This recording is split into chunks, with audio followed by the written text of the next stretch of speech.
Welcome. Name's a 3ds Maxinator here on YouTube. In this little quick tutorial, I'm going to show you how to animate an object along a spline. Basically make a box follow a path, an invisible path you won't see during rendering. Now this tutorial was created because somebody on Yahoo Answers asked the question, how do you animate jets along a spline from a corridor digital video? And this is my response to it. It's very simple, actually. It only takes a few clicks and then you'll be done. So basically what you want to do is make a plane. Find your space you want to work with. My space is here. Let's see, 5 by 5 by 5. This is just going to be my basic platform, so I just basically lay down a plane, and it doesn't matter what size it is. You can work with whatever size you want. And now to make the path. For me, I'm going to make the path off screen, which is going to be away from the plane, and just click, drag, click again and hold the mouse button down to give it a curve. Let it go to end the curve. Click again, hold to make a curve. If you make a mistake, you hit the backspace button to go back to the next vertex. And just keep doing this until you're satisfied with the path you have. If you're going off screen, press I in whatever viewport you're using to have the mouse centered on the screen in the viewport. Now, when you're done with your curve, you just right click, and there you go, you have your curve.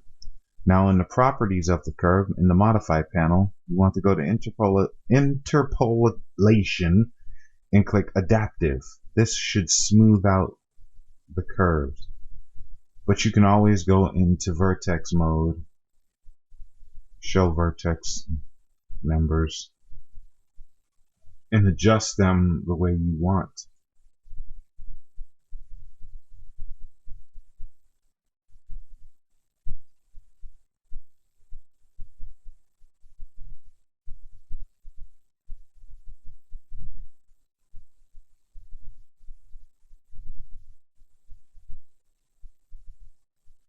Alternatively, you can also use an arc to do the same thing, because I just made an arc. That's pretty much all I did.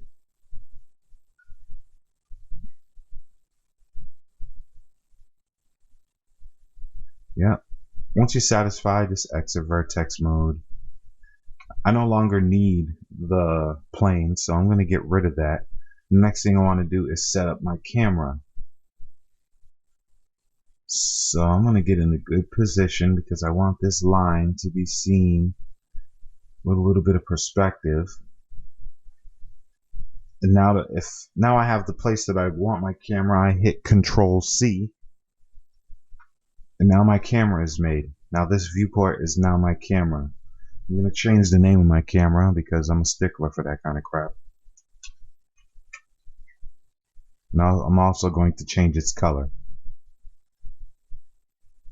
I'm going to do the same thing for the path, and I'm going to make it black. Now you can see there's a bounding box. To get rid of the bounding box, you just hit J on the keyboard. And the grid's still there, so to get rid of the grid, you hit G on the keyboard.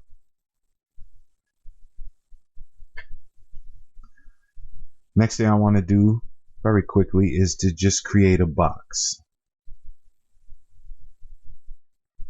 You have to keep in mind the way you make your box, or not the way you make your box, but where you started your line from, your spline from. I started it from here and ended it here. You'll understand in a moment, because as soon as you put an animation or a path constraint on these objects, it goes right directly to the end or to where you started your spline. Okay, let's go. Let's make this box a little smaller. 100 and 100. 100. No, let's go smaller. 50. 50. 50. Right on. Here we go. Now that I have everything I need, I'm going to make sure that my box is selected. I'm going to animation. I'm going to path constraint. Now you'll see a line. This line just means that it's connected, and now you need to pick the path that you want your object to be connected to.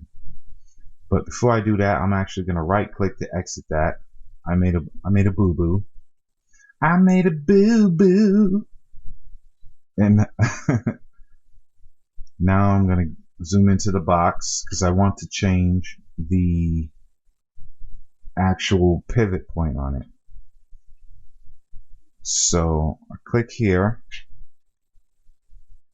effect pivot only, center to object. So I want the line to go directly through the middle of this object. Yeah. Now I just go back, animation, constraints, path constraint, and I select the path. Now you can look at it and see it's not right. I want it to be in the center, centered on the path, the box. So on this animation, the motion rollout, no, not average weights, you bastard. Yep, I'm gonna go here, scroll down some through its parameters and click follow. As you can see now, it's following the path. Now I want it to also bank. So when I go to my camera and I scrub through, not only does it follow the path, it banks just a little bit. You can adjust the bank to however much you want around corners. I'll say 4.5. 4.5. Smoothness, I'll probably drop it to, I'll probably bring it up to 1.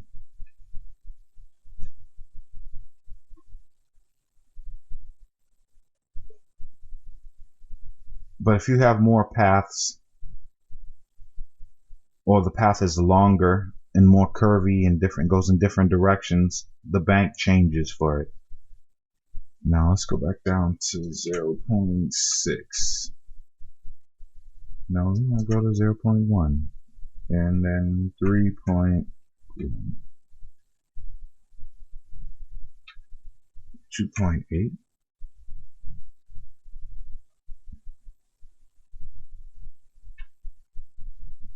Yeah, see, there's a flat end right there